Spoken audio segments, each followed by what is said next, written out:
worry. Yeah. Be happy.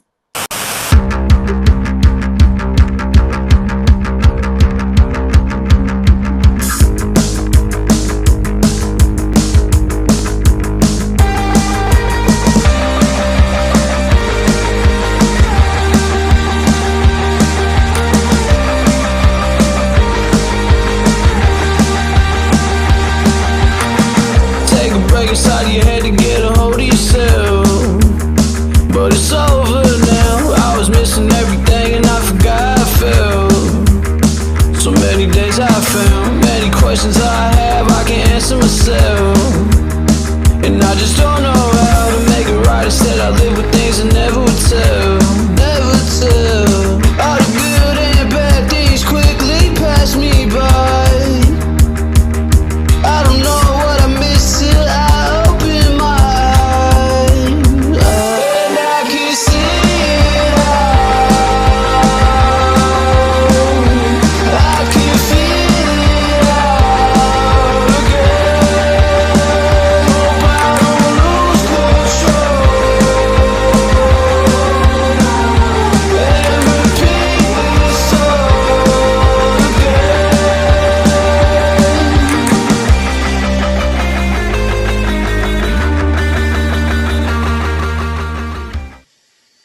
And good evening, gentlemen. How are we doing this evening? What's up? The sound We're of doing defeat. great. The question is, All how right, are man. you doing this evening, Steven? Doing all right, dude. It's Monday, December 15th, 2025. I'd like to welcome everybody back to another episode of Both Ends of the Table. We are going to cover week 15 of the NFL weekend, which was Ooh. full of all sorts of crazy endings and storylines and injuries, and the list just goes on, and it feels like it's just a never-ending story at this point. I thought you were gonna come in a lot more enthusiastic with what happened this past weekend. I know. Yeah, I'll feel a little bit more enthusiastic as soon as DK Metcalf or Chris Boswell gets me one more freaking point. That's all I Uh, need I don't to know if win that's my gonna Get fucking him! happen. fantasy. Yeah. I don't think that's gonna Suicide. happen, dog. And I don't think it's going to freaking happen with the Steelers up, what, 28-9. Mm, Yep. Probably less than 6 minutes left to go on the clock at this point. It's pretty much 5 minutes, just 40 seconds. run, run, run, run, run. Yeah, you don't have to tell me anymore. Tua I'm just got so sacked. I don't Tua has the fucking ball. Yeah. I need throw a pick. Throw a pick, sit at the 15-yard line on your own damn end zone and let Chris Boswell kick a freaking field goal, dude. That's all I Mind you, freaking need. chat. Second. Mind you, Oh chat. my This is goodness. a Dolphins fan. I don't even fucking care anymore at this point, dude. It's ridiculous, Oh, man. dude. I'm so Shit has scared. not shit has not been going my way. So I can't. Waddell can't get 6 more points from me, chat. Waddle. Waddell. We just finished talking about it. I don't even know where you get Waddell from. The Just L trying to is French it before the up. E.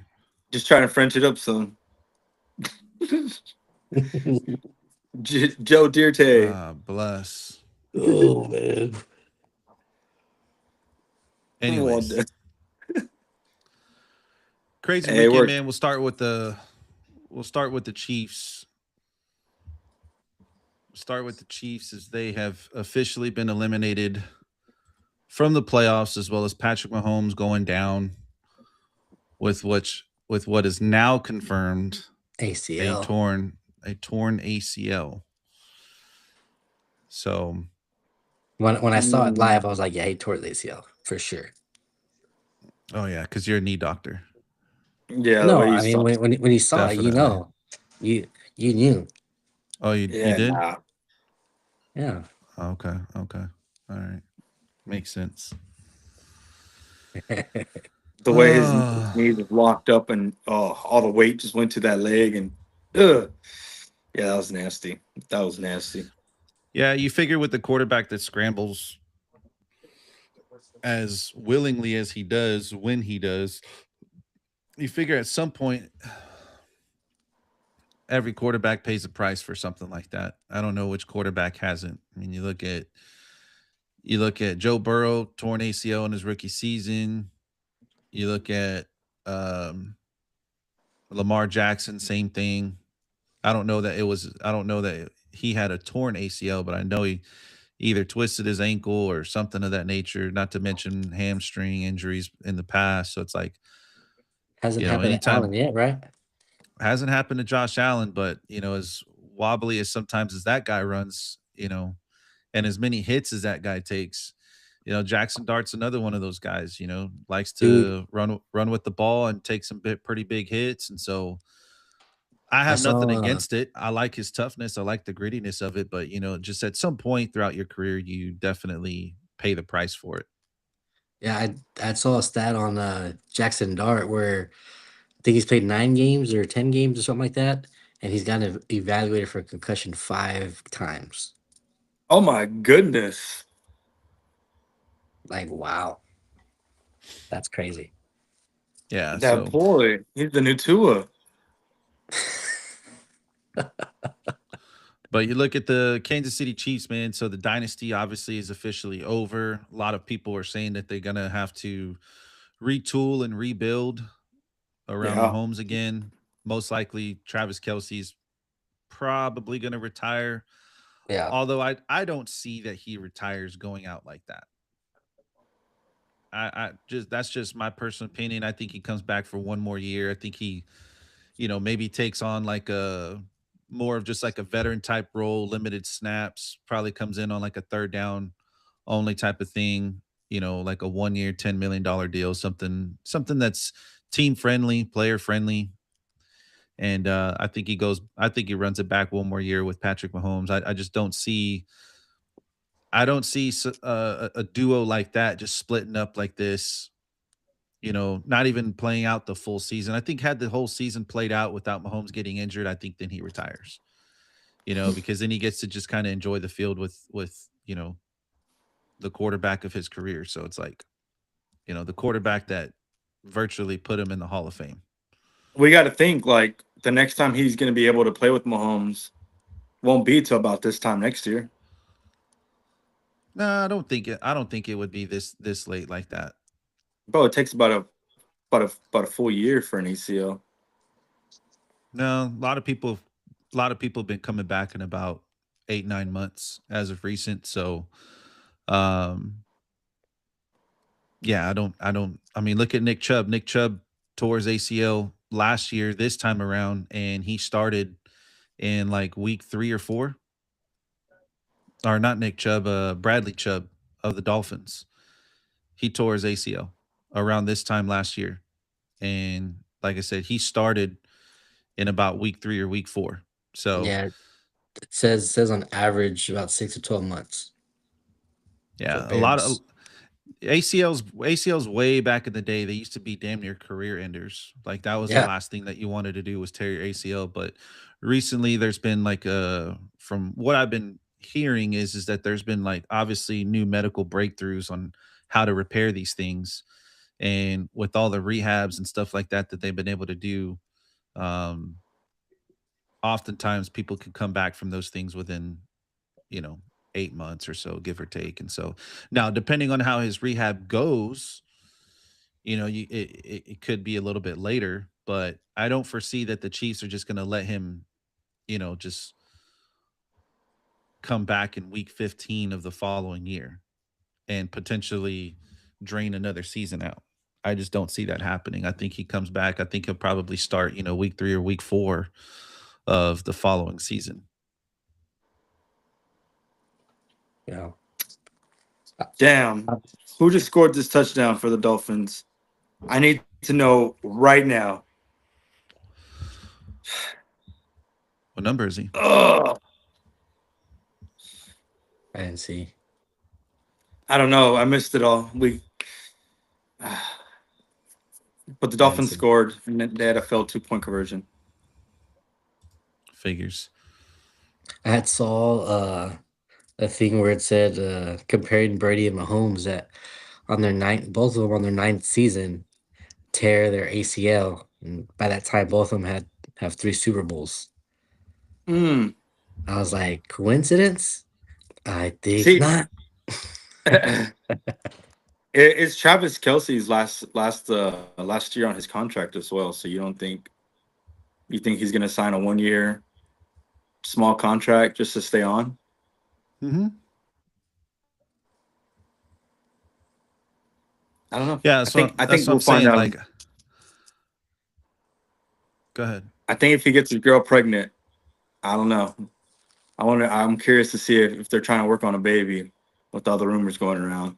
And if they do get a baby, if that determines whether he retires or not, stays Could retired you or could you resigns. imagine Travis Kelsey having a baby with Taylor Swift?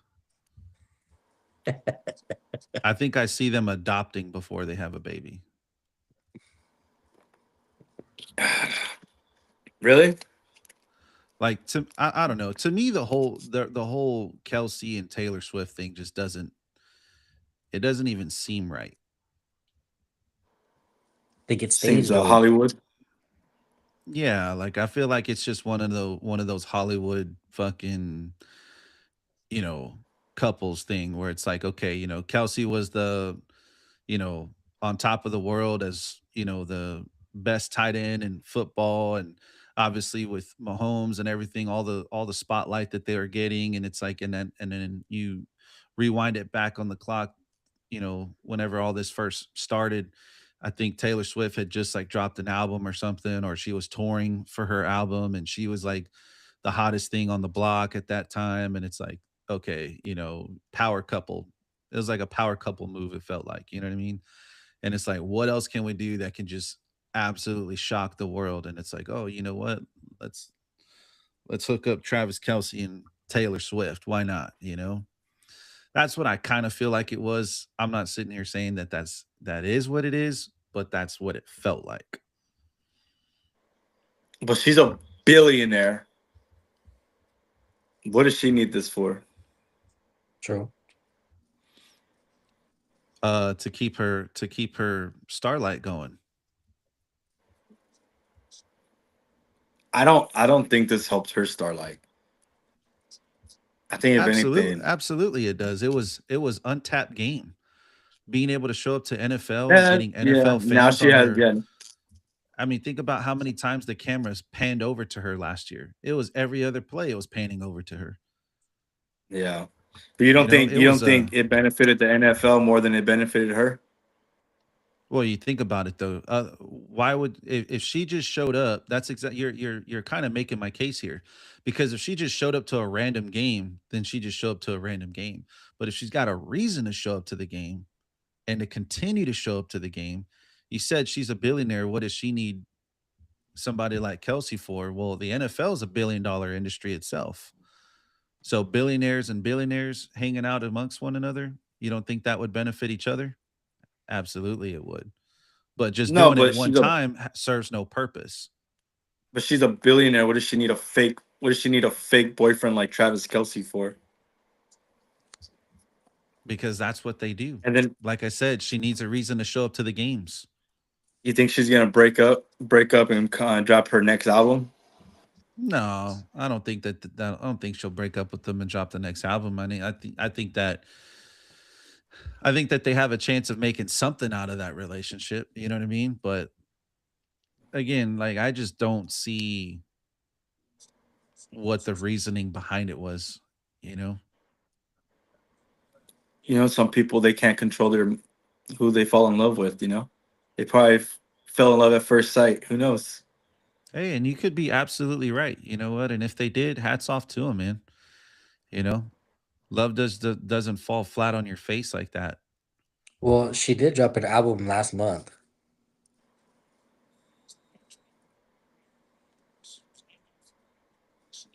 Rogers Uh just got huh. terribly sacked. Was there something following that, or No, I'm just saying because I know Loop said is if she breaks up with them, that she drop an album. Well, yeah? I because mean, you think, a lot bro? of her Like a albums are lot of about breakups.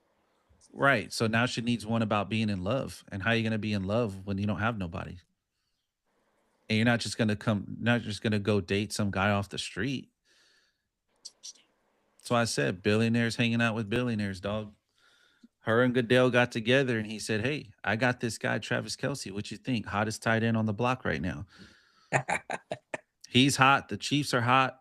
Mahomes is hot. Like, they're on top of the world right now. They just won 3 Super Bowls. Oh my gosh, bro. Dolphins are getting the ball back with 2 minutes left. Well, Yeah, you're two not minutes, getting your 14 points back. seconds on the clock. I really don't care anymore. I already lost. I care. I care, Steven. It's a damn shame to lose by 1 freaking point You're in the telling me. playoffs. Yeah, you What are you lost. talking Yeah, about? You're they winning. ain't getting the ball back. Right now, Yeah. You keep watching, you lose.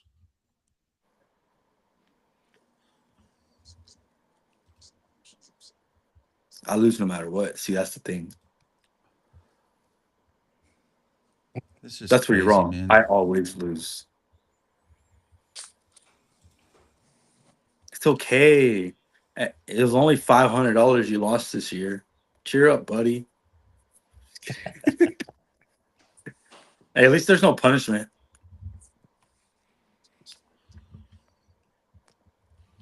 Yeah. Who'd you lose to? That's the thing. My sister's fiance.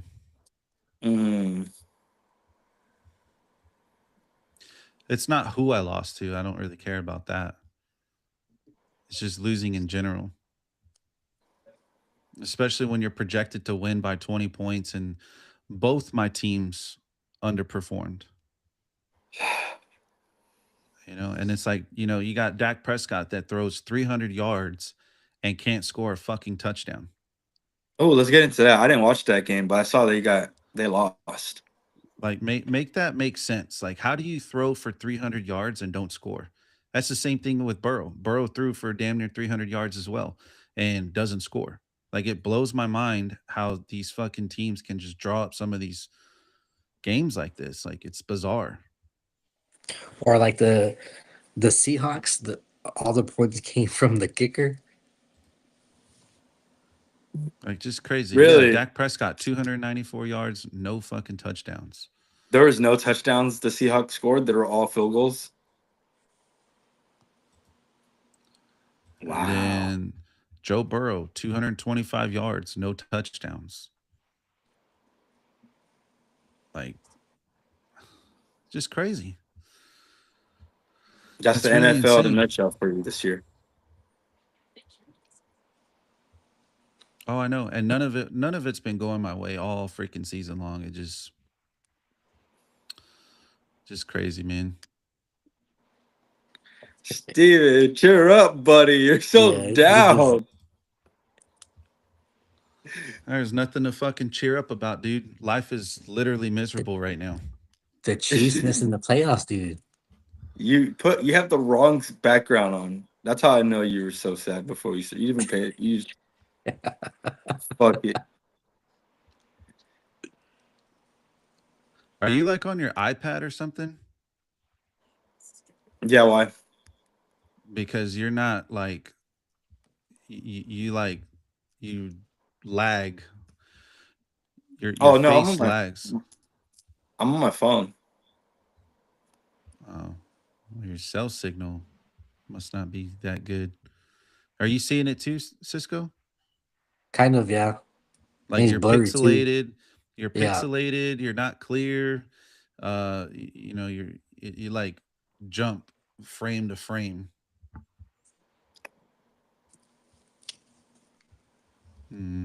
I don't know. I swear to God, dude, I can just fucking bang my head into a wall right now. There's one behind you. Not Do even, it. Not even freaking care anymore, dude. Yeah. Bears look pretty Cheer 'em up, good. chat. Cheer him up, chat. Bears look pretty good. Yeah, you see that dime that Caleb Williams threw to DJ Mm-hmm. Moore? Yeah, it's pretty good. That was really good. Yeah. But we definitely got to talk about the elephant in the room for that game.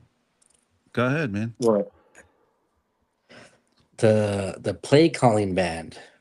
Now apparently they addressed it within the first possession or a few plays in, but Sanders had to get a new play calling wristband deal because it wasn't the right one or a paper slipped.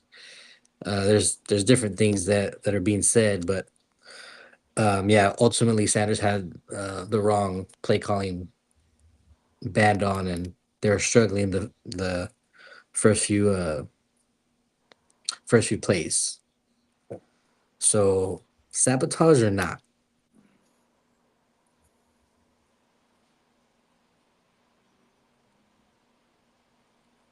I mean, after everything that we've discussed, is probably is some type of sabotage going on. Oh, what was Stefanski's excuse after the game? It was a Did y'all see the clip? miscommunication or something like that. Miscommunication.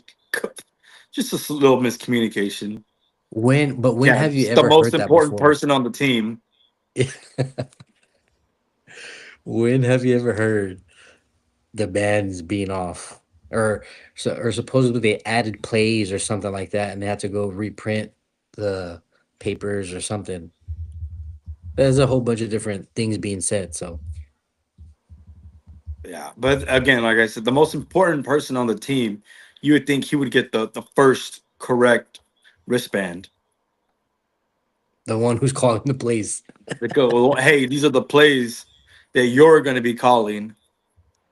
I mean, how do they just go to everybody else like, hey, just this is what he's going to be reading off to you? Like, I don't know, man. It seems like self sabotage. Not self sabotage, but he seemed like he was set up for failure for sure. Someone Oh wanted yeah, him to dude, do bad. but it's like nonstop with them, dude. It's like always something with them. Always I heard something. he had a bad game though. Besides Yeah, that, I heard he had a pretty rough night. he did. I think he threw for 3 picks. I saw one of them where it wasn't his fault.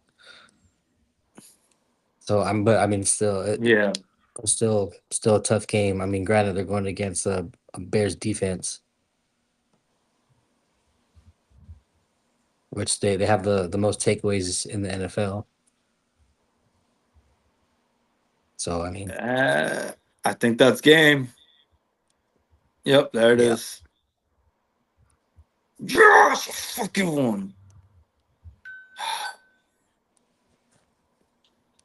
Next round, baby. Let's go. Woo!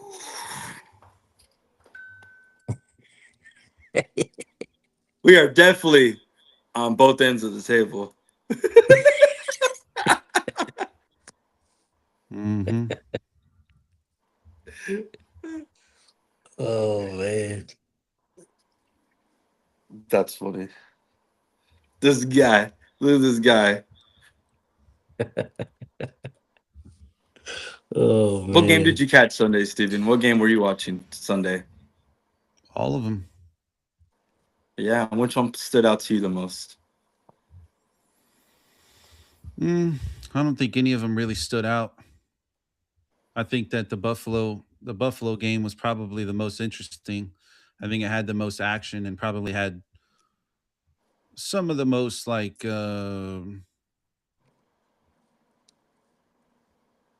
I guess the most lasting impressions on people, right? Because New England obviously had this whole um, kind of mantra drawn up about them that they were this crazy elite team, that nobody could touch because of how good they've been playing and they've been cruising past a lot of the competition. But it's like I mentioned a few weeks ago, is that they really haven't played anybody all that favorable outside of the Bills. Mm. I think they went into the season having like the sixth easiest schedule or something like that. So it definitely favored them to have the record that they have or that they had going into that week. And so, and it definitely started off pretty interesting because I believe they were up like 21 to nothing at one point. 21 zip. Yeah. Yeah. And, you know, Josh Allen just kind of keeps marching down the field. And I think that what really stood out was Joe Brady's willingness and patience to still run the ball, even though they were being down. Most teams completely abandon the run when they're down three scores like that. Um, they'll completely abandon the run. And that's kind of what really hurts a lot of teams because they become one dimensional and it's really difficult to win a game that way. And so I think hats off to Joe Brady because I think that moving into the new year, if any coaches get fired, I think he definitely is somebody that gets called up for a head coaching position. And word on the street is that Miami's probably going to be looking for somebody. So and he likes to run the ball. And you have Devon Achan, you also have Ollie Gordon. You know, they wanted Jalen Waddle. They wanted to trade for Jalen Waddle. So you can only imagine what sort of plays Joe Brady had in mind for Jalen Waddle with them on the field. And Mhm. so, um, who knows? I mean, maybe Joe Brady gets the call in Miami whenever the season's up. But that game, like I said, going back to the game, that one probably was the most interesting to me. Yeah. I mean, with all that, the Patriots did lose by 4. So it's not like they got crushed, right? They still lost by 4, but how do they favor against like a Texans defense, right? Or Broncos defense, something like that. Because Hmm. we know that the Bills defense is okay. It could get the job done like how they did last weekend, this week, but they're not consistent, right? Like how we talked about. So um, I don't know how they favor with a defense like that, right? Um, because like you said, they had the 6th easiest schedule coming into the NFL. So, or not the NFL, coming into this season.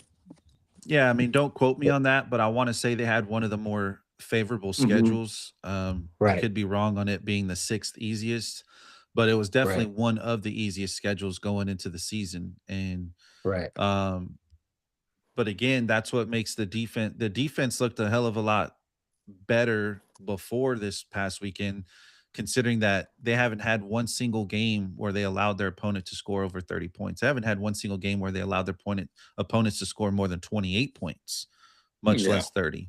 And the Bills put up 35 on them. And so I think that what you saw out there is I think the Bills kind of exposed them. Yeah, I could see And that. we'll see how the Ravens fare against them because I think that, you know, I think that that could end up being a tough matchup, especially if Baltimore, stays as hot as they have been and they continue to run the ball. Again, I just mentioned right now that Joe Brady never abandoned the run, and you're going up against a guy like Derrick Henry, and I mean they got weapons all over the place. So, Yeah. True. I think a lot has to do with the schedules because their defense was considered one of the best defense in the league. If I'm not mistaken, they were top 5 defense in the league. And just like how you're saying strength to schedule, their schedule really hasn't been too, I would say, too difficult. They played a lot of like okay offenses. Like they played the Falcons, they played the Saints, they played the Titans, they played the Panthers. You're not paying these legendary, not I wouldn't say legend, but the elite quarterbacks, these veteran players. They're not getting tested. So for them to be one of the top 5 defense in the league, and they finally had a had a real team come at them, it shows. It just goes to show you the strength of schedule, what they were able to get away with, and maybe they are getting exposed from here on out. hmm Who I mean, knows? think about it, right? When they face these opponents, right? The Raiders, obviously that was their first game of the season, but we'll just call it a losing team. They don't even have a winning Mhm. record. Dolphins losing record. The Steelers at that time when They they lost. and actually they lost against the Raiders, so that's my fault. But the Steelers, um, they I think they started off like 3-0 or whatever, so that was that. But then you got the Panthers had a losing record at the time. The Bills was the only team that they faced of, you know, competitiveness, which the game was a one There you go. score Yeah. game that they lost 23 they won 23-20. Then you go up against the Saints losing record, the Titans losing record, the Browns losing record, the Falcons losing record, the Bucks 500 team, the Jets losing record, the Bengals, without Joe Burrow, I believe. So again, losing record, the Giants losing record. They didn't have to go up against Jacksonville. They didn't go up against Indianapolis. They didn't go up against Kansas City. They didn't go up against Broncos, the Broncos. They didn't go up against the Rams. They didn't go up against the Chargers. 49ers. They didn't go up against the Chargers. They didn't face any of the top 10 teams in their schedule at all outside of the Bills. Yeah. And they went 1-1 on the season against that. So their record, in my opinion, is it hides their true Potential, What they I would should say. be, or like yeah, like it what they hides should where be. it hides where they're actually at right now. You know Yeah, what I mean? And I think everyone says that they're a year ahead, but I think that they're right where they need to be. It's just that the schedule is so easy for them. yeah. And I think we're going to find that out come playoff time. Don't be surprised if the Patriots get bounced out the first round. Yeah. Obviously it depends on if they win the AFC East, but with the Bills beating them this past week, it definitely left that window open for the Bills to still have an opportunity to take that divisional crown for probably like a fifth or sixth consecutive year. So we'll see how they fare up against the Ravens. And then, albeit I know that the Dolphins played poorly tonight, but leave it to the Dolphins to win a game that they're supposed to lose. That's true. They're always known to knock down the Patriots in a game that has so much implications on the Patriots. They always wind up dropping an L to the Dolphins somehow, some way. Fans. Yeah. So, don't be surprised if you see some fireworks on the last weekend of the NFL. So, but yeah. Then I think that the Houston Texans also kind of feel like this was kind of like their statement game. I feel like that maybe this was kind of like their coming out game. They took down the Cardinals 40-20 and Dropped a 40 burger. Yeah, they currently have a 9-5 record. They're the 7th seed in the AFC right now. So as of right now, they would be in the playoffs, I believe. Yeah, we have to but win. CJ out. Stroud, We have to keep winning. CJ Stroud had himself a game, 260 yards, three tuds, no interceptions.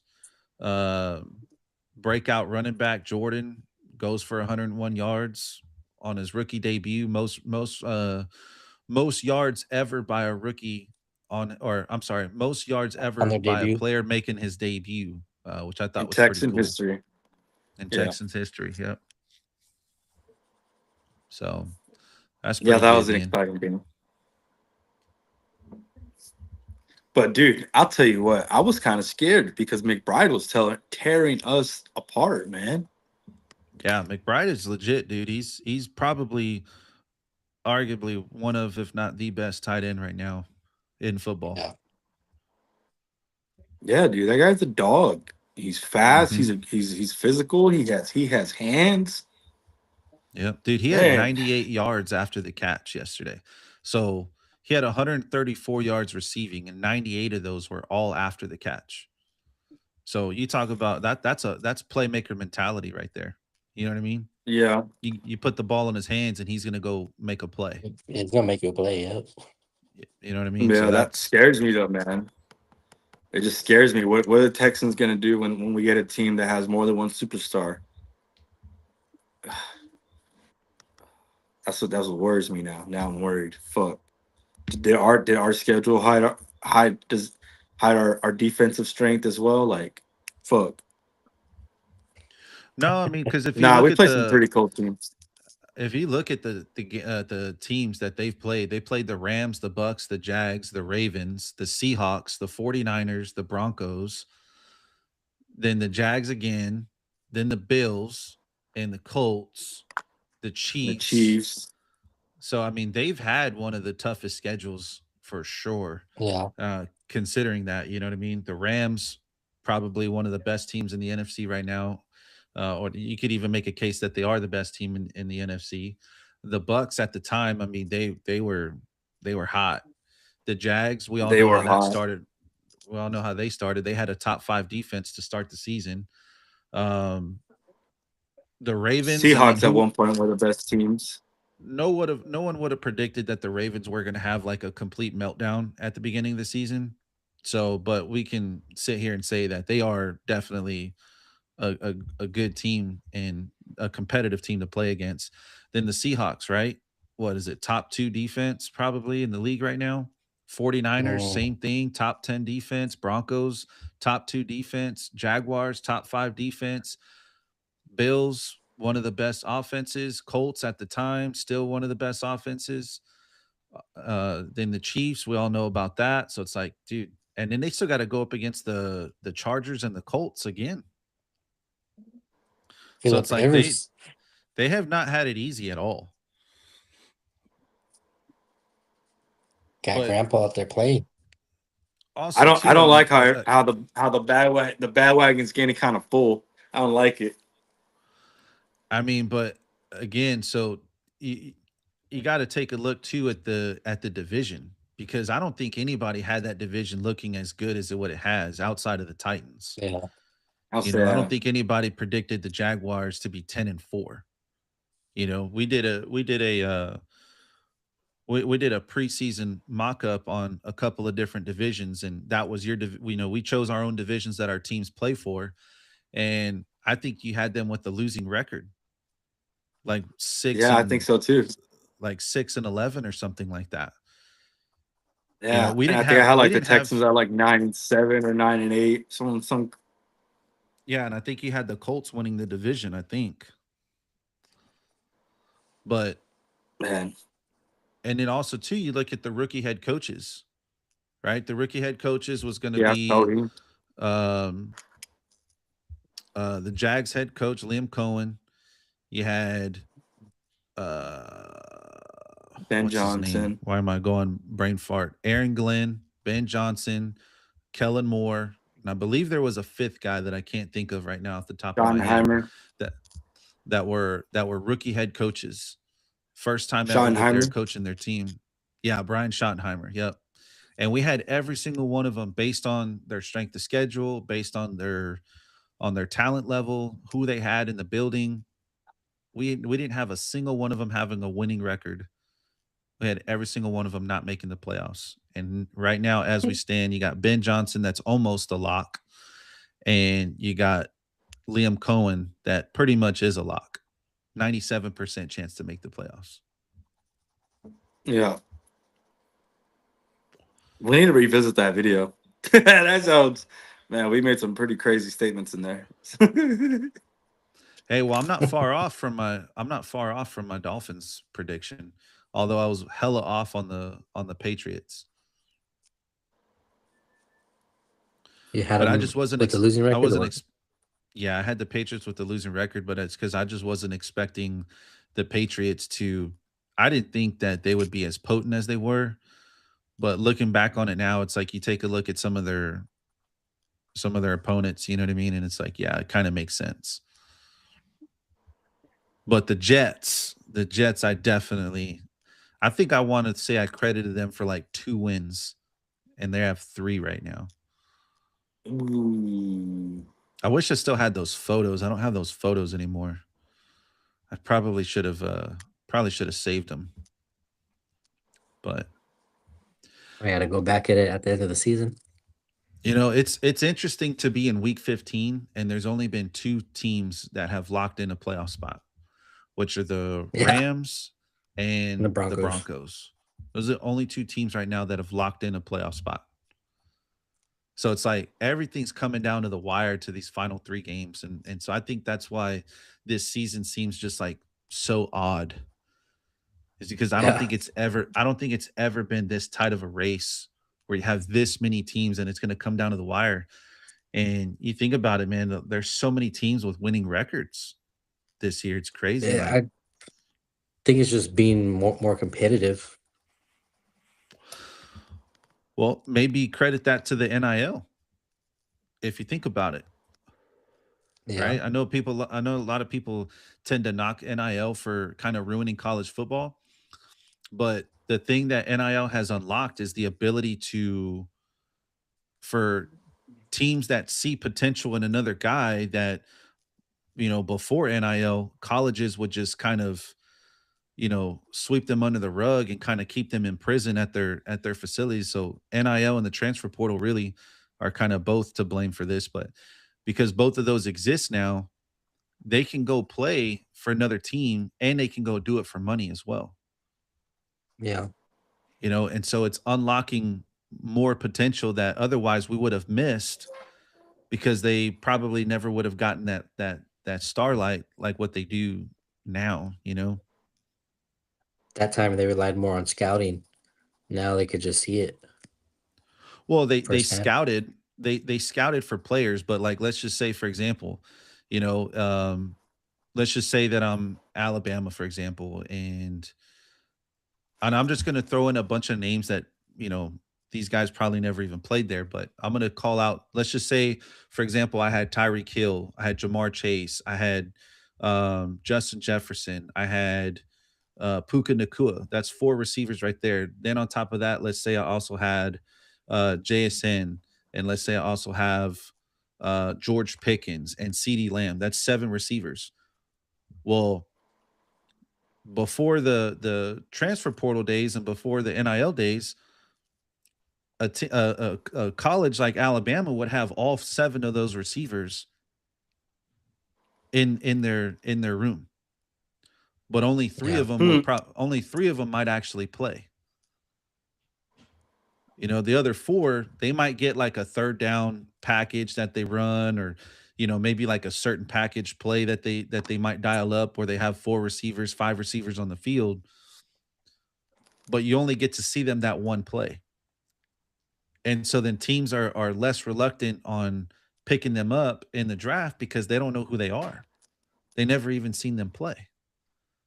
Whereas now the transfer portal and NIL has allowed these other college schools to pick up some of these talent. Where if someone's not given the opportunity, Utilized. they can go get the opportunity somewhere else. Joe Burrow is a perfect example of that. He wasn't getting the opportunity at Ohio State, decides to hit the transfer portal and goes to LSU and wins a national championship. Yeah. He's a perfect example of that. Um,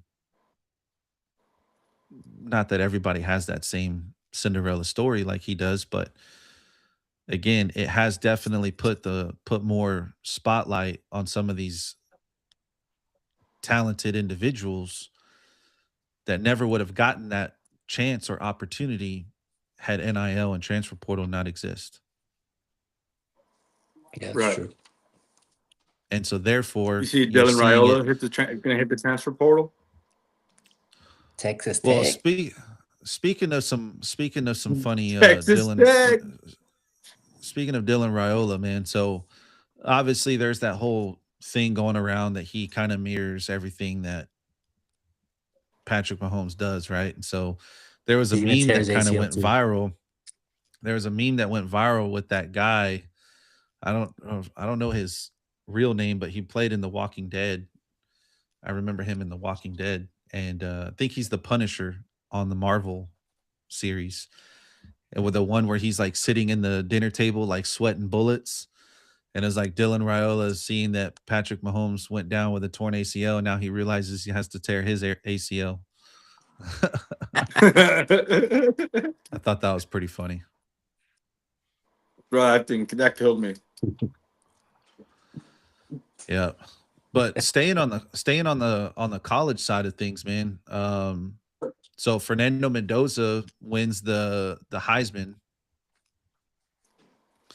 And shortly after that, Diego Pavia, I don't know if you guys saw, but Diego Pavia winds up going on like a little, Rant. A little nightclub tear. yeah, if you want to call it a tear, it was more like let me ruin my whole career in one night type of run. You know what I mean? just posting all this stupid stuff on his Twitter and everything like that. Well, now he sent an apology. I don't know if you guys saw that. Oh no, I didn't see that. Yeah, so he sent an apology on X, apologizing, saying that Close. he's just blowing smoke up everyone's ass because he's sitting there saying like, man, I'm a competitor. I like to win. I don't like to lose. And so when I lose, like, that I take that to heart. I take it personally. But with that being said, I respect everyone. I respect the committee, the voters. I respect Indiana, even though he had a sign that he was pointing to that said "fuck Indiana." So it's like, I think there was too much damage that he had did the night before, where that apology, everyone knew that he was just blowing smoke up everyone's ass, and so it still doesn't Yeah. justify any still doesn't justify anything as far as his actions go, in my opinion. Because then later on in that response, he goes on saying that, well, I've been doubted all my life and all this other bullshit, and my family's always had my back, my teammates got my six, and so I'm going to rely on them. And it's like, okay, see, there you go. The dude showed Who does he play his for? true colors. Plays for Vanderbilt, which I'll give him some credit, because Vanderbilt's never had a 10-win season, and he gave it to them. That's the first time ever that that Vanderbilt's ever had a 10-win season. So I'll give him that much. I'm not sitting here saying that he's a bad player. It's just that he's just not, in most people's eyes, he's not NFL talent. Great college kid, but the NFL is just not meant for him. I mean, his size is way off. I think he's like 5'9", 5'10", and he's I'm not about to say twitchy. that. I've been seeing that picture going around. Mm-hmm. Yeah. Well, so a lot of people have been kind of wondering, if a team does pick him, or even if it is a team at this point, if he picks him, what are his top landing spots? And so I The wanted to Colts. kind of The Cardinals. I got you guys right here. I Indiana. wanted to kind of show you where his most likely landing spots are. And so The coming Cardinals want coming up another short QB. coming up first on the list is Foot Locker. Think he can make a really good Foot Locker manager, selling some shoes and That's stuff like funny. that. And then coming in the second spot is GameStop. Could definitely see him rocking the old GameStop gear and selling some PS5s and some Switch 2s. Or who knows? I mean, he knows how to throw the football. Maybe he knows how to throw some groceries in the trunk of some cars over at Kroger's. Pretty sure that they could use somebody like him over at a Kroger's or something like that. And if not, Oh, man. I mean, just a simple look at him, the car mechanic actually suits him pretty well. I could see him getting underneath the vehicle and changing some oil. And then Yeah. obviously the last one, homeless. I mean, that's kind of shitty. I think that was kind of a doopy little no there. But the first four, definitely like those spots right there. I think those would suit him well.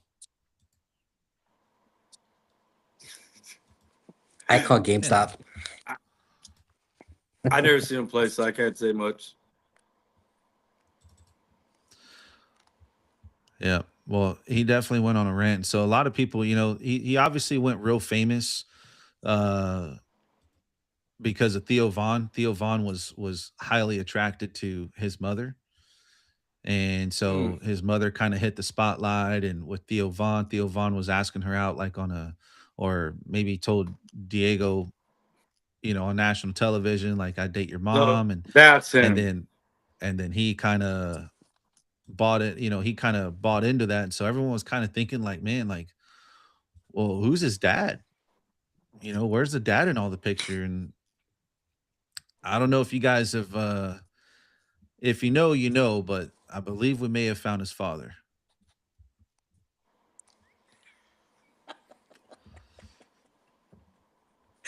Oh my god, dude. If you've seen Breaking Bad, you know exactly who this guy is.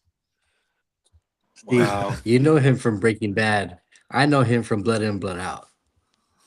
Well, his Wow. his most recent one would be from Breaking Bad, and this is actually what it's cut from. It's cut from Breaking Bad, and so that's why I say Breaking Bad.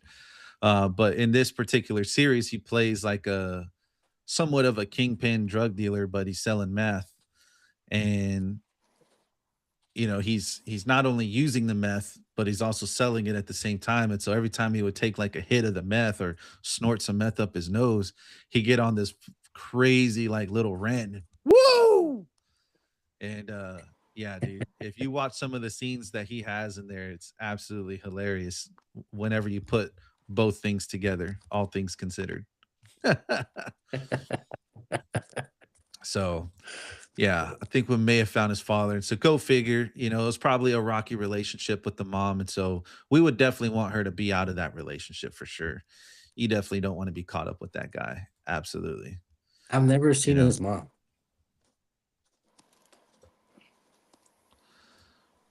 yeah, I've she seen the was, viral clip Get up of at Theo her. Vaughn asking about his mom. yeah. Well, Yeah, like I mentioned I too, is didn't know that it was his that height, far his from. height was in question, man, and so that's why I don't think that he's going to be able to make it in the NFL. The crazy part is that he's listed at 6 foot, although some pictures surfaced up from the other night Oh yeah, I that saw that. would that Saw would that. beg to differ because Either one Jeremiah person's lying or Love, three people are Jeremiah Love and Julian Sane are listed at 6 foot and 6'1", and Diego Pavia is at listed at 6 foot. And just by looking at this picture from a quick glance, he ain't no 6 foot. He must have had heels on when he got his height checked. Or he probably had those TikTok shoes that raise you up 3 inches. You know what I'm talking about? Oh yeah. Yeah. He's probably wearing those $10 Maybe not. kicks that give you 3 inches in height. but none of their heights make sense. Yeah. I mean, Like, there's no way if you Mendoza's look at 6'5" Jeremiah and Love, Jeremiah Love is 6 foot. yeah, if you look at Jeremiah Love and Mendoza, if Mendoza is 6'5", then Jeremiah Love is 6'4" and a half, 6'4" and 10 quarters. I don't know. Because they're about the same height to each other. Even Julian Sane looks like he's a little bit taller too. You know what I mean? Yeah, So I'm not necessarily sure how they grade those things, but that's just something that kind of stood out that I thought, man, that is pretty interesting. it's like NBA players that lie about their heights.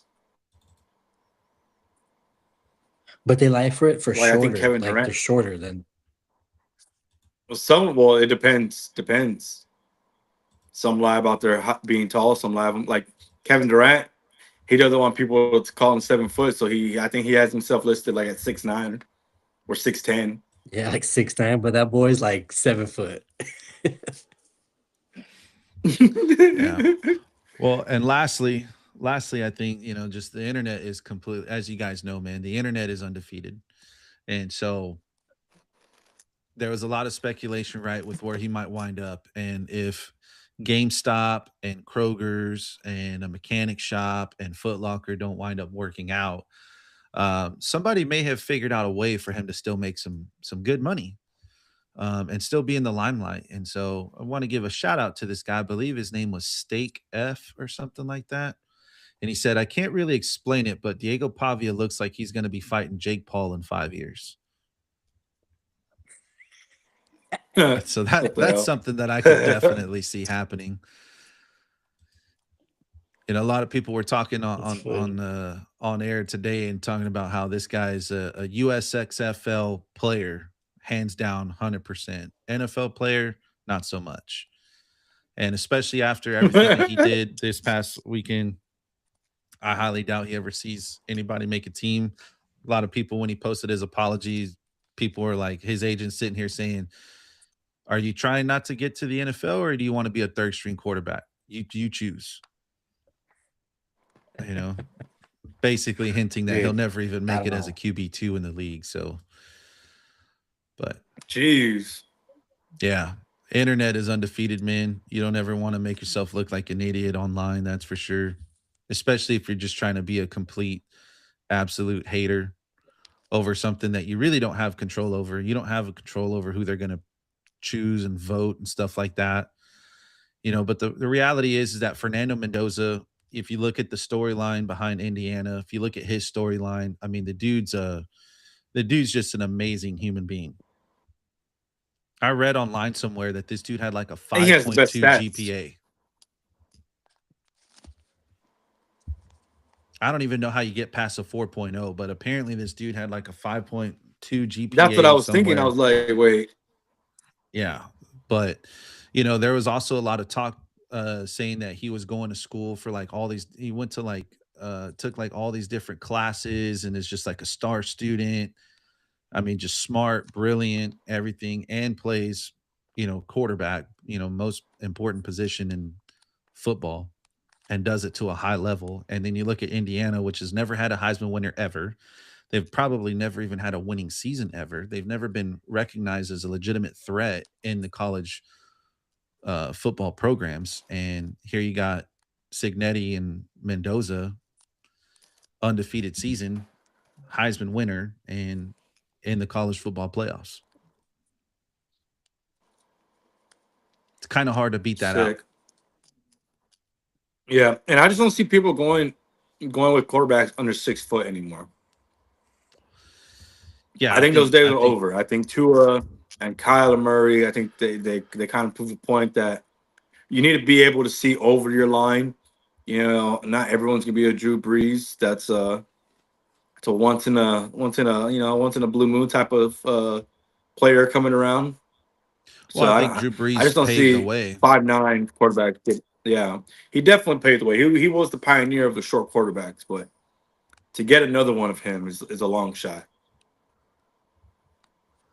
Yeah, I think he definitely paved the way for the likes of a Tua and a Kyler Murray and a Bryce Young to get drafted. But I think that just seeing the way that some of these guys develop, obviously Bryce Young is still kind of excelling. He's still getting better.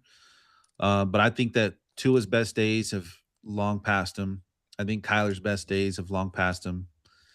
And even somebody like a Baker Mayfield. I mean, Baker Mayfield is still doing pretty good, although he's had a bad stretch of games recently. But I think outside of those guys, I doubt that they start, or doubt that they continue to take risks on short quarterbacks. I mean, I remember when Baker was in the draft, I think they were saying something about his hand size, or it was Kyler. It was either Baker or Kyler Murray that they were Kyler, mentioning about his hand size being so small that it was like the smallest that they've ever measured for a quarterback ever.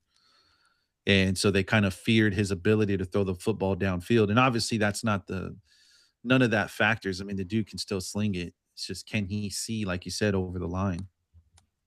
And then on the other side, right? Both talk about both ends of the table, right? You got one end where it's, can he see over the line? But then you kind of jokingly brought it up last show, Luke, was, can the receivers even see him? They right? don't even know if the ball's going to come their way because they can't Yeah, even see him. So they don't know where his eyes are at. yeah. They just see a ball coming at him, and like, oh shit. Yeah, ball gets flung out of the air like it's being tossed from behind a bus, and you're like, "Oh shit! Now I got to go chase this thing down." You know what I mean? It's a mortar.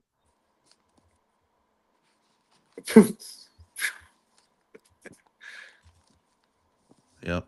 That's funny. Ooh, But, anywho's, how'd you yeah. do So I the think transition? those days are kind of done for those short QPs, man. Another good matchup, man. Denver versus Green Bay. I think that was another exciting matchup there. Um, Bo Nix kind of goes off, man. Hmm. 302 yards, 4 tuds, no interceptions. Then Jordan Love, man, 276, 1 touchdown, 2 interceptions. I don't want to say I told y'all so. I was just a week late. We talked about that matchup against the Bears the previous week and how I was like, dude, you're going up against a team that intercepts the ball the most times. They got the most interceptions. 3 of the top 5 leaders in interceptions all play on the same team, which is the Chicago Bears. And I told y'all how he likes to toss up these prayers and let his receivers go try to make a play, and you know receiver or defenders catch up on that. You know what I mean? They catch up on that, and they certainly it certainly caught up to Jordan Love on this game right here, which is why I have no faith in the Green Bay Packers, especially now that they lost Micah Parsons. Yeah, now that they lost Mike, that's a yeah. Dude, but I was watching that game and I think Jordan Whoa. Love relies too much on throwing off his back foot. He likes to do that a lot, but that's why he tosses up those prayers, and that's why I said he puts so much air on his balls. It sounds weird to say that out loud, but he puts so much air under the ball that it's like you Underneath. leave you leave and you leave a defender sitting there all day waiting for it, and they're like, it gives them plenty of time to just catch up to a receiver and make a play. And it came back So to haunt you were him. saying he can't zip line a ball or put it on a tightrope. It has No, to he be can. rainbowed, He can put a he Yeah, he can can. put he can throw a tight ball but he doesn't. for sure. But alluding to what Cisco is saying is that he likes to throw off his back foot. Well, when you throw off your back foot, you're not going to catch a whole lot of zip on Yeah, there. You know what I mean? You're yeah, gonna you're you're gonna lobbing that airmail ball. him. Yeah, you're gonna airmail him over to the receiver, and so because he does that, especially on the deep balls, it yeah, it's a bad recipe for interceptions, man. And again, he's done a really good When job all season being able to control those. I think prior to this game, he'd only thrown 3 interceptions all season. But I think most people who watch the sport would say the same thing that I'm saying, that eventually it's going to catch up to him. It's going to show itself. Defenders are going to pick up on Yep. it. Defenses are going to pick up on it, and they're going to find a way to capitalize. And it just so happens that the Denver Broncos were able to. Pat Surtain came up with that interception. I don't know if you got, I mean, it was all over yeah, I saw ESPN that. all day today. I mean, again, airmailed ball, lobbed straight in the air. It was basically like a punt. So, yeah. That was his Oh first yeah, interception of the the season. Michael Parsons loss is a big hit.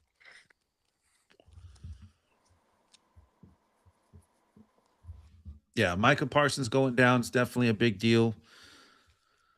But Cisco keeps just like freezing how on my screen. just like how they picked up they beat the Bears, and the Bears went from number 1 to number 7, right? Well, the Packers basically had the same thing happen to them this week. They woke up they woke up the 1 seed on Sunday and went to bed as a 7 seed all over again. I mean, like, Damn. it just goes back to that tight race that there is in that NFC side. There's such a tight race right now in everything, that every single loss just has that much of an implication. I mean, that's factoring into whether you play one loss right now could factor into whether or not you're on the road for the entire playoffs, or if you at Yeah, least get one home game. yeah. Because I think Denver's going to take the number 1 seed, so they'll get the bye and they'll get home field advantage throughout the playoffs. But everybody else, you're playing against the field, and so it's whoever has the better record or whoever was the higher seed is going to get home field Our advantage. And seed. so you got some teams that might only play one game at home, and you got some that if they go to the Super Bowl, they'll have to play all 3 games on the road. Nuts. Yeah, Because Yep. it's so tight. I make it. But man, teams need to take advantage of it for sure. You think about it, right? So you got no Patrick Mahomes and no Joe Burrow this year going to the playoffs. 2 of the toughest guys, and the 2 I guys that think have come out of that conference for the last 9 years, and neither one of them are in the dude, playoffs. and with them being out, Josh Allen needs to take advantage. Yeah, Or so I it's shouldn't say Josh Allen, I should say the Bills. But in my opinion, it's the Bills and the Texans that need to capitalize the most out of it. Because I would say Lamar Jackson, but they're still up in the air on whether or not they're even going to make the playoffs. So, but I'd say right now, if I'm the Texans and if I'm the Bills, I'm thinking in my head right now, I'm going to sleep tonight thinking, like, dude, I full on need to capitalize this shit. And if I'm the Texans, I really want to capitalize because you've had a um, Josh Allen's number in the playoffs, and you've had his number in the regular season for the past 4 years, five We beating years. them almost. And Josh Allen is 0-4 on road games. Three of those came via Patrick Mahomes, and the other one came via the Texans in like 2020. Rookie season, I believe. Yeah, it was only like his first or second season, so it's like, I don't even think Josh Allen knew who he was going to be back then. But the Texans had a surefire defense for sure back then. They had a hell of a quarterback that season. Yeah. It was just and they had a 24-0 lead as well. That's the other crazy part. They had a 24-0 lead at the half and gave up that 24-point lead to wind up losing to the Chiefs in the playoffs.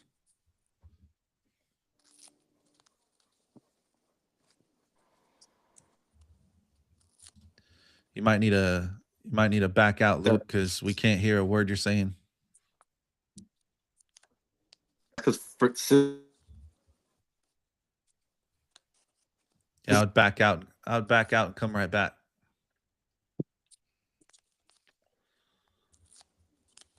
Commercial break, folks. Commercial break.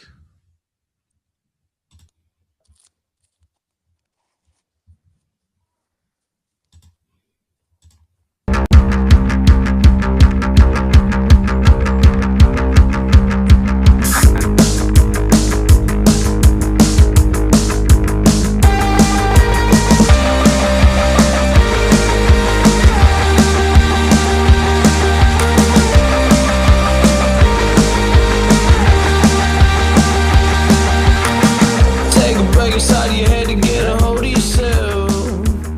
But it's over now. Just in time. I was like, what the heck is going on? You just made that today or what? No, we've had it for a while. It's like we were using that in lieu of not being able to get the actual one up. I just made that like on the fly a few episodes ago, something like that. So, Nice. but Luke, what were you saying? I don't like how everyone's putting the Texans as a favorite to get to the Super Bowl.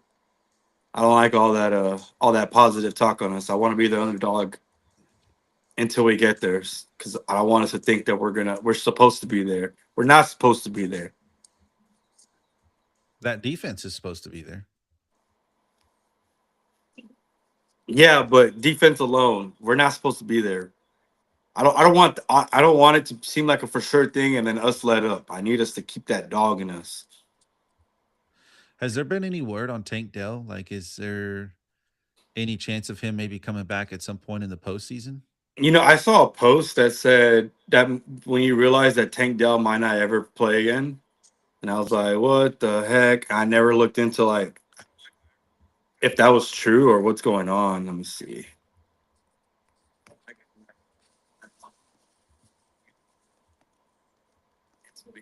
Dislocated kneecap, torn ACL, torn MCL, torn LCL, and meniscus damage. Multiple surgeries and significant rehab. Ooh, so he's out the entire season.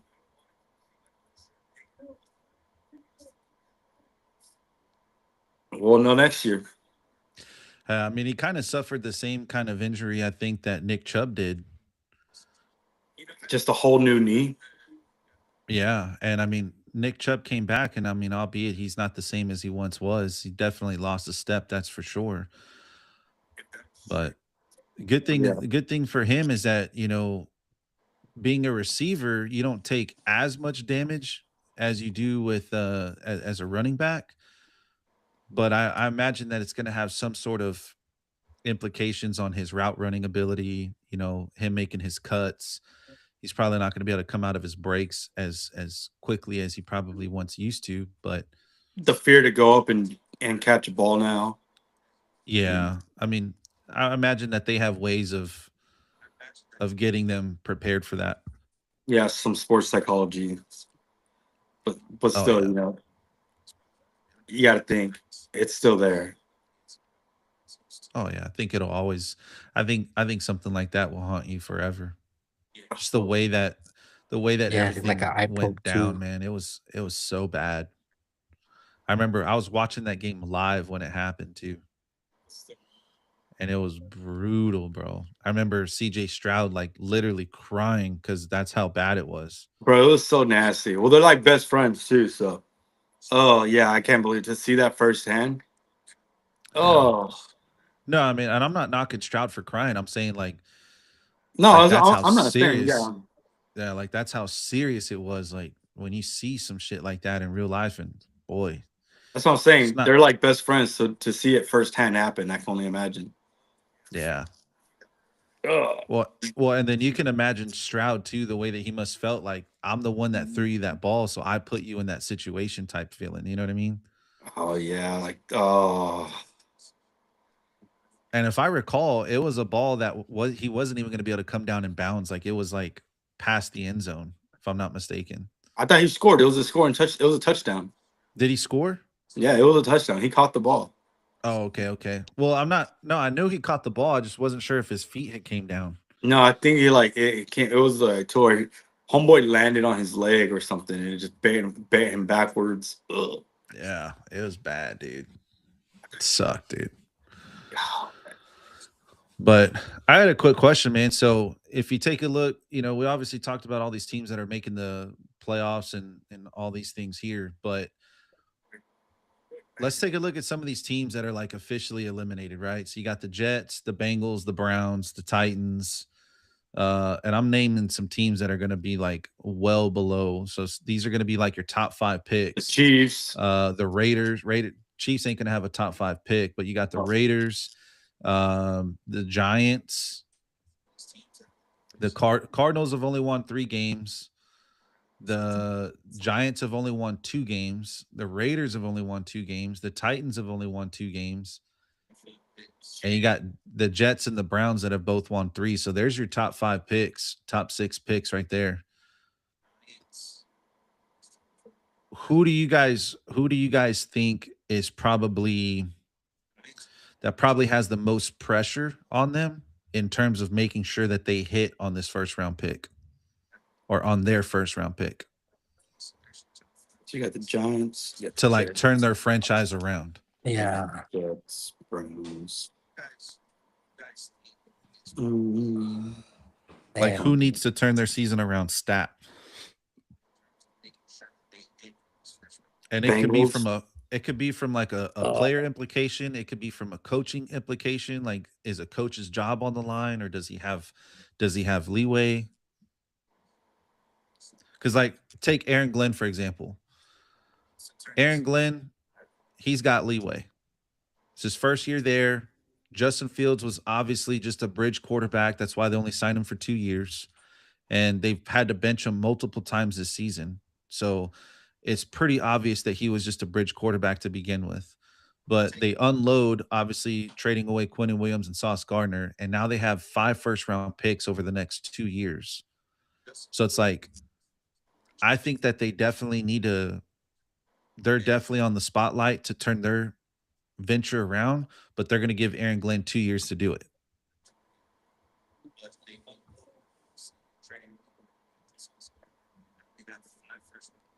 yeah. See, I was thinking uh the Giants, especially after uh everything's going on with them. The injuries and quarterback situation, not knowing who's gonna start at the beginning of the season, right? Yeah. But I think they have the more the how's the way you worded your question? More implication on Who has the most Yeah. pressure? Well, who has the most pressure, whether it be or it by a pressure. player or by a coach? I don't think the Giants have any Yeah. pressure at all Yeah, because they're because going to they get a still got new to find a head coach. coach. But that would be a really good that's an interesting job to take, right? Because your defense is loaded, Hmm. like loaded.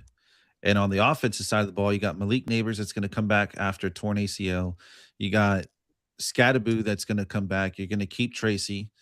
And then you also you hit on your quarterback. You have a quarterback that can play. Yeah. So question Which is who do you think who do you think they would draft position wise? Do you think they go another wide receiver? Give them another target? Do they go tight end? Yeah, I would definitely go tight ends for sure.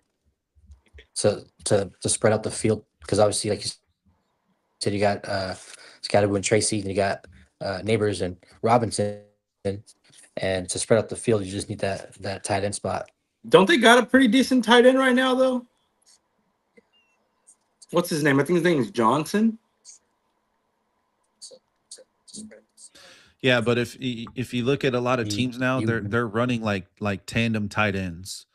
You know, like Cole Komet and Mhm. Colston in Chicago. You have Yeah. So Tesla and I can't think of his name right now off the top of my head, but you have two tight ends that they run on in Detroit. You have two tight ends that they run in Kansas City.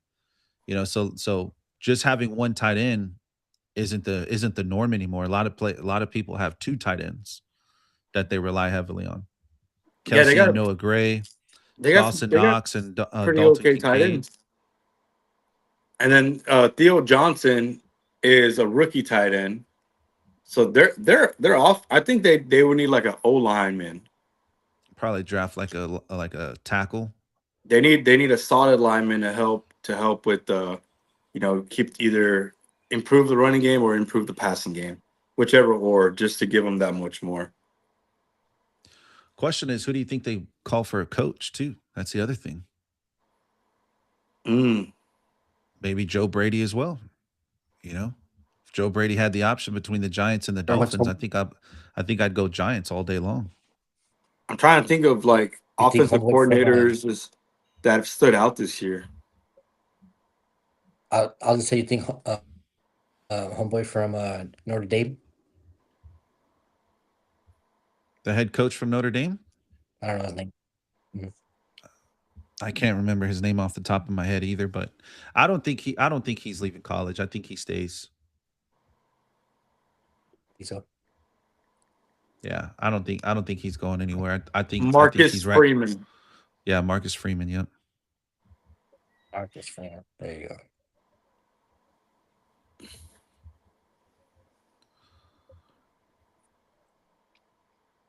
So let's see. Let's go through that list. You said the Jets, you got the Giants, you got the Browns, you got the Cardinals, and you got the Raiders And the Titans.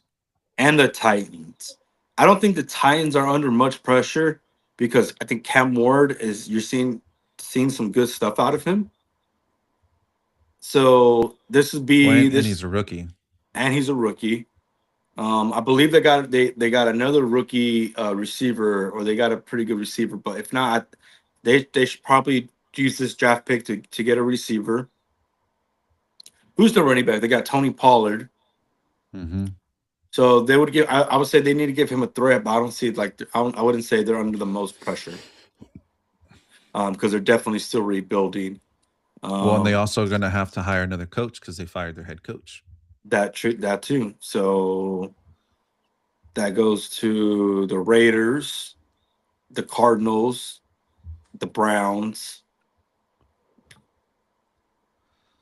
Between those three, man, probably the Cardinals.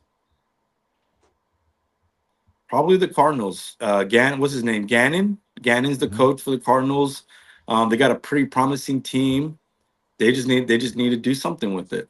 They've always been like kind of like in the middle of Yeah. the pack. They showed glimpse of greatness. What has he's been signed for? What 3 years, 4 years over there now? Who, Gannon? Yeah, Yeah, he's been. I think Well, this was his. I think this was his second season as a head coach, and that's right. if it, Because I think him and Miko signed the same year.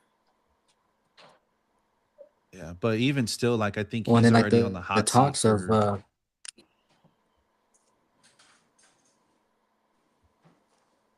Go ahead, Cisco. go ahead.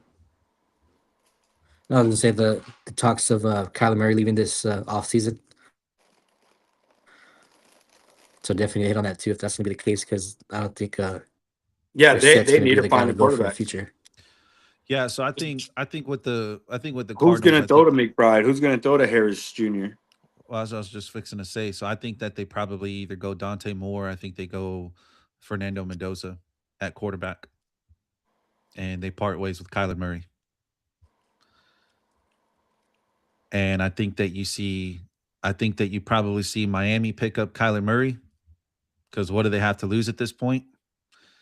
And they're too much. They're too heavily involved contractually wise with Tua, so they can't get rid of him without eating a whole bunch of cap space. But if you could sign, if you could sign Kyler Murray to like a team friendly contract, which obviously he'll be looking to get because I mean unless the Raiders want him, but the Raiders signed what's his name to a 3-year deal too. So If they're you're locked Kyler in. Murray, why don't you go play baseball now? It's too late. Baseball's too it's not that it's too late, but he'd have to go into the minors. Yeah, And when you don't play baseball for that long, you definitely lose a step.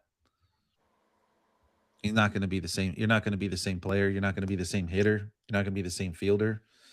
And yeah, and just the whole landscape of baseball. That's why he chose football because football you get to start right away. With baseball, you get drafted out of college, you got to start in a single A team, right. which is like the minors of the minors, Yeah, and then you have to get called up to double A, and then from double A then to triple A, and then triple A into the majors. And a lot of guys, man, that can take anywhere from 6 to 10 years before you get called up to the majors. yeah. And the entire time you're playing for pennies on the dollar. That's what I'm saying. Like, why not now? I mean, you've already made the money. You already have the name. Football doesn't look like to be the outlet for him. He probably would have been a better baseball player, in my opinion. Didn't see him play baseball, but like I said, I'm just not a big believer in a 5'9" quarterback. Um, go out there, go try to be another Altuve or something. I think that's a lot more likely. And that's what you would do if you were in his shoes. Yeah, I have the money. I So have the so name. if yeah, so I mean think about it though. Like what if you were a UFC fighter and you worked your ass off to make it all the way to the UFC and it just wasn't you just weren't all that in a bag of chips and someone told you, well, dude, you should just go like yeah, I don't know any of these So lower. like Darren Till was one of the biggest up and coming prospects in the I'm not welterweight talking about I'm division. not talking about I'm not talking about somebody in the No, I'm UFC or telling. I'm whatever. I'm giving you talking an about I'm talking about example. you personally. Yeah, No, I'm talking about you personally. yeah, I'm giving you an example. Like basically what this guy did. He was one of the hottest prospects in the welterweight division coming up. He was undefeated, worked his way all the way up to a title shot way too soon. Got his ass beat. Started getting his ass beat. Lost like four or five fights in a row. Decided, you know what? Maybe this is not what I need to do right now. And now he's in boxing and he's tearing it up. So Right, but that's not you he though. comes from a boxing style background before he went to MMA. So he just went back to what he was. He went back to another sport that he was good at, and now he's excelling. So if I were to have a background, like if I had the skill like that, like let's say I'm like a crazy Muay Thai fighter, and I join MMA, and it's not going my way, but I already have the name, I already made the money. Why not go back to Muay Thai and see what I can do? I can understand that, but you're talking about arguably the hardest sport to play, What? baseball. And you're telling Kyler Murray to just walk away from football and then go try something that's even harder because he wasn't that good at something that I guess I'm not saying that you're saying it, but in the context, you're saying that football should have been easier on him compared to baseball. So go leave the easier sport and go try the harder one. I think he would have excelled better in baseball than he probably would have in football. because of his height. But you said that you never even seen him play baseball. I know, So how but do you his know that height. he was really good? That's what I'm saying. His height alone. I mean, didn't he sign with the A's? He did, So I but mean, plenty of people get drafted in the MLB. I mean, plenty of people get drafted out of high school and they don't yeah, actually and they sign, but they don't actually go. that's what I'm saying. He was able to make it that far. I mean, you have to have some type of talent, be some good to get to at least get that far. But that's what I'm saying. I think his height, his size, he would have been a better baseball player probably than a quarterback in the NFL. But that's what I'm saying. He already had his shot. He had his moment, his glimpse of there's hope. He's made his money.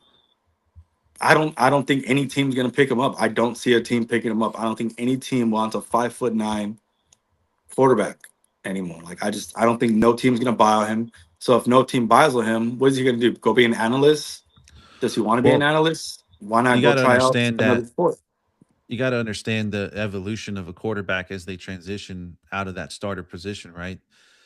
People would still want him for his mind, for for his experience. They're going to want him in that quarterback room, teaching their youngins on some of the things that they learned to develop them as a quarterback, to help develop them. And so Kyler Murray people though, you think he's gonna be a people will pay quarterback for that franchises want?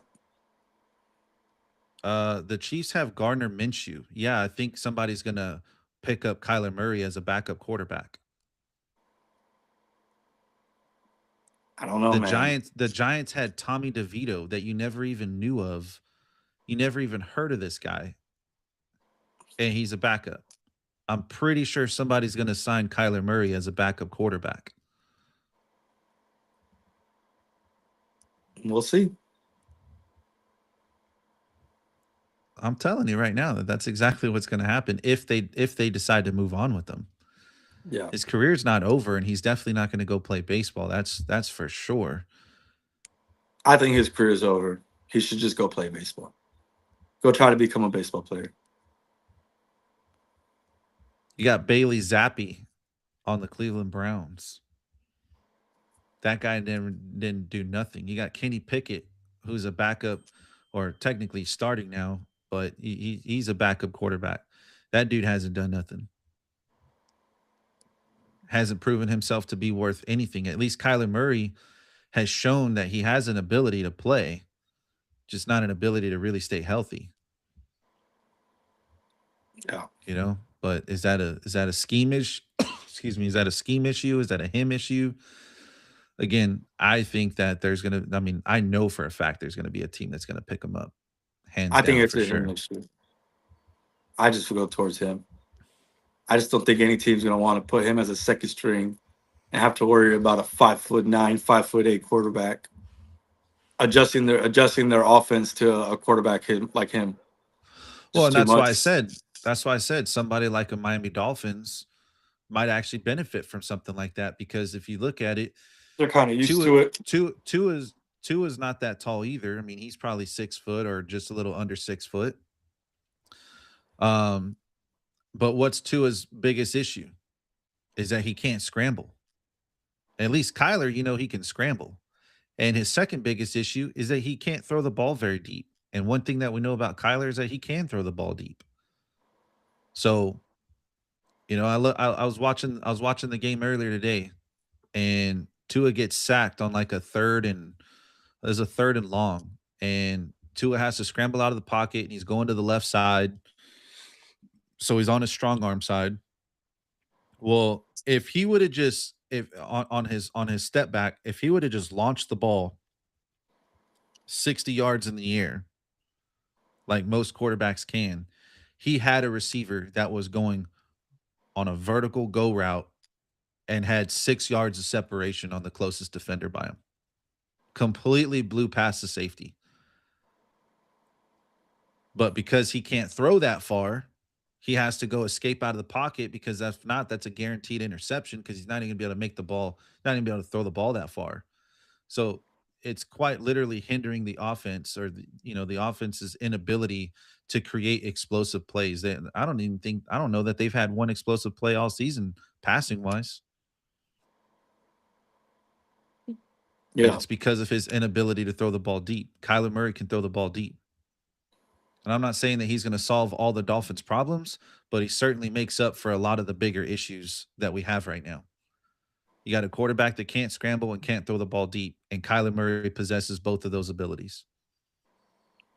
And they're the same height, so it's not like you would have to you're not like you would have to change a whole lot on your offensive scheme.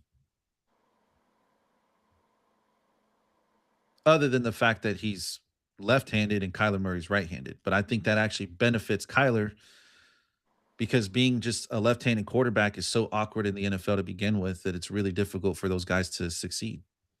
Yeah. I don't know. I don't see him going anywhere. I don't have the faith in him. Yeah, I get it. I mean, I don't blame you for not having the faith. I think the Raiders is another one that needs to hit. I think uh I just don't know who they grab. You think the Raiders at some point doing bad reflects Tom Brady and his and part of his ownership? No, because he has a minority ownership. He only owns 10% of the team, That's a lot of you know. ownership though for a franchise compared to like a lot of minority owners. I think it just depends on I don't know who all is involved in the ownership of the Raiders in terms of percentage wise. I just know that he owns Yeah, 10%, and I think the majority owner is can't remember his name, white guy with the bowl cut. yeah, I know what you're talking about. Um God, and his Yes, name is on the tip of my tongue too, and I can't. ugly looking fella too. He is He's so ugly, ugly. Yeah. so But anyway, ugly. Yeah. uh but I want to say he owns the majority of it. And so all decisions still go through him. But obviously Brady is there for, For his the mind. yeah, he's there for his mind and to eyeball talent to see what to do and where to go. And so obviously they're going to rely heavily on him from there, but I don't think it tarnishes his legacy one bit. Oh, I wouldn't say tarnish his legacy. That's not what I was trying to say at all. I was just saying, at what point do you think like what is Brady doing there? Like, why hasn't he tried like his presence hasn't made an impact basically. Yeah, no, and I don't think it was meant to have an impact. I just It's think that kind he of probably like wanted. I get Michael Jordan and Charlotte Hornet vibes. Yeah. It's like, yeah, Jordan was majority owner, and they were still ass. So it's like, I guess it all just goes to merch, the name, just building the brand. Yep, the name Jordan sells Jordan itself. was able to build the Hornet brand into a $1 billion company or whatever, something crazy. Well, I mean, just Not $1 billion, but think about the TB12 brand itself. I think the TB12 brand, you know, I know right now it's just more like a probiotic, you know, type of company right now, but who's to say that if I'm not mistaken, he sells apparel, and so who's to say that he doesn't come up with his own clothing brand and somehow finds a way to sponsor the Raiders to provide them with all their jerseys and stuff. yeah, maybe. Because Nike's had the threshold on a lot of these teams, um, through football, through basketball, and stuff like that. But I think through basketball now they are allowed to have different uh, companies. So I think Charlotte has Jordan logos on their jerseys, if I'm not mistaken. Maybe I'm right, maybe I'm wrong. Probably wrong. Yeah, yeah. I think Charlotte has Jordan. I think they're the only team that has Jordan on them on their jersey. Yeah, but you take that into consideration, like how much money is Jordan making off of that? Because along with that logo being on the jersey, that's also the logo that's probably on the replica jerseys too. So who's manufacturing and selling those? The Jordan brand. So it's just like just makes you money type of thing. And who's to say that Tom Brady won't do the same thing with his TB12 brand? Yeah, that's what I'm thinking. I think that's all. That's And what that's where it's going. That's where it has to go. I mean, I'm really shocked that the Raiders probably haven't even adjusted any of their gear. I'm really shocked that they haven't changed like their jerseys, the style at least or something. Like the black and silver looks great, don't get me wrong. But like the logo's been the same since Forever. before we were since before we were born. Think they need to do like the Rams and just revamp, Yeah, just just do like a update. facelift and put like a bigger logo on the helmets and put a new design on the jerseys. Like just give the organization like a whole facelift. I mean, outside of you moving to Vegas, that's the best thing that's happened to you in 30 years. Yeah. You know, but even still moving to Vegas, it really hasn't helped them all that much because are they really even getting home field advantage? I mean, there's so many tourists that go to Vegas, so it's like, how many times have you seen the stadiums where it's filled with the opposite guy's color? Yeah, that's true too. And it's kind of like the Vegas whole is such a destination city. it's kind of like the whole LA Chargers thing. Like the Chargers, they say that the Chargers never have true home field advantage because they're always like the stepchild to the Rams, and because that's not where they're originally from. Yeah. There's a lot of teams like that though. I feel you got like the Jets and the Giants that share a stadium. Same Hmm. thing.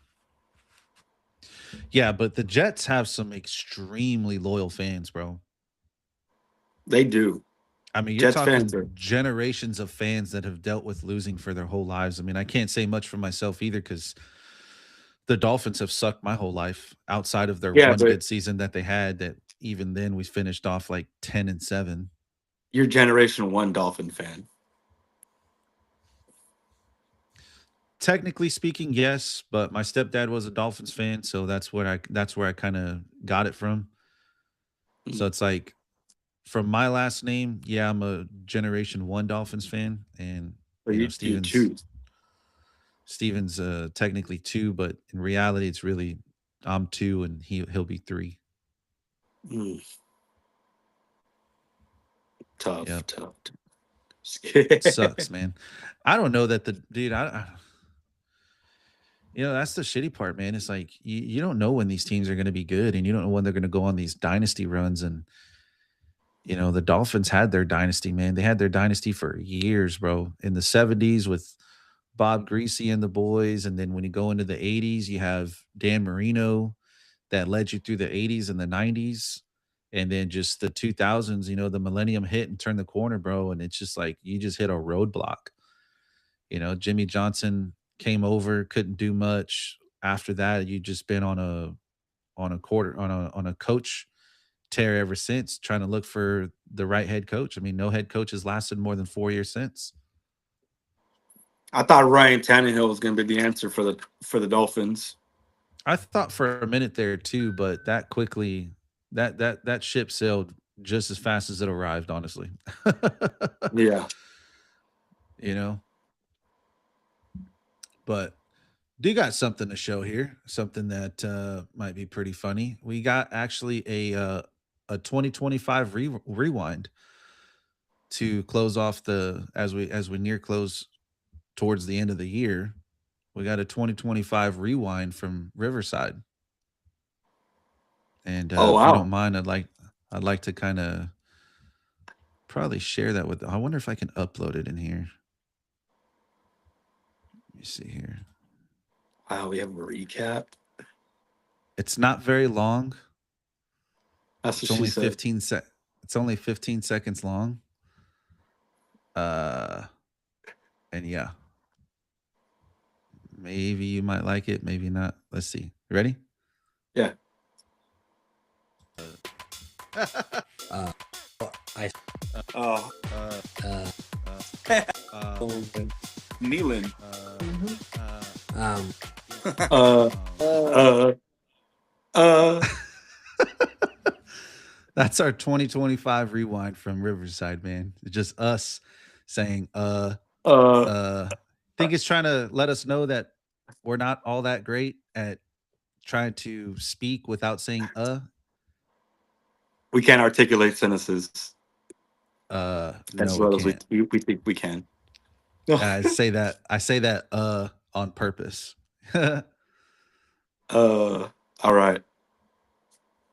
I A whole guess lot of we know us. where to you know, get better at. Yeah, it's a whole lot of us.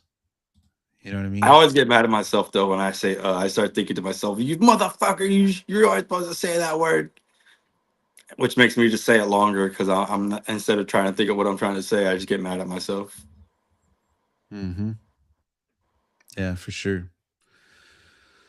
But anyways, That was man, I fun. don't think Cisco's getting back on. So you ready to call it a wrap? Yes, sir. Yeah, let's do it. Sweet, What man. a week. Yeah, crazy week of football. Got a lot more crazy matchups coming up. We'll get into that Friday. Wednesday, Wild Out Wednesday. We'll see you guys at 9:30 sharp. If we can get on sooner, we probably would do it a little bit sooner. Uh, and actually, you know what?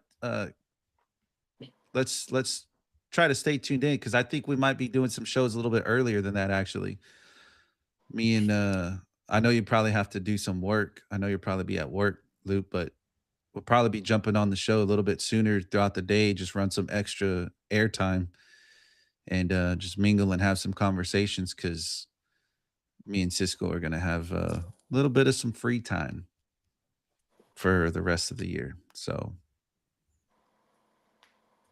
not Interested. sh- not sure how those would all work, but who knows? Maybe we can catch you on on an episode while you're at work, and maybe you can chime in and give us some insight into the tent life.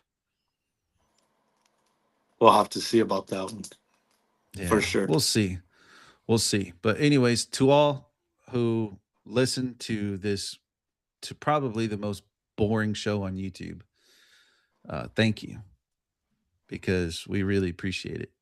You know, we could be doing so many other different things that are stupid and dumb, but yet we choose to be here civil and safe and, you know, just wasting our lives away on the internet talking about sports that we'll never play and, you know, making decisions like we own organizations we'll never own and spending money that we'll never have, you know. But it's all good because we get to make those decisions without living with the fear of loss or failure or the fact that you just gave up millions on a quarterback that is an absolute waste. We don't have to worry about that, right? We just have to make sure our mortgage is paid, light bills paid, credit cards are paid. Actually, that's a choice. That's a choice. That's an option. But you got to make sure you pay the rent and the light and the water, you know. Those are the biggest financial decisions that we will be making. Not having to worry about spending millions on a quarterback that's 5'9" that should have went There to you go play go. that should have went to go play baseball. So, but anyways, again, thank you guys for listening. Thank you guys for tuning in. Thank you guys for all the love and support that you guys show us on YouTube, on Facebook. We got some new followers. TikTok, man, has been very kind to us lately. And so thank you all to tuning in and we'll see you guys Wednesday. Yes, sir.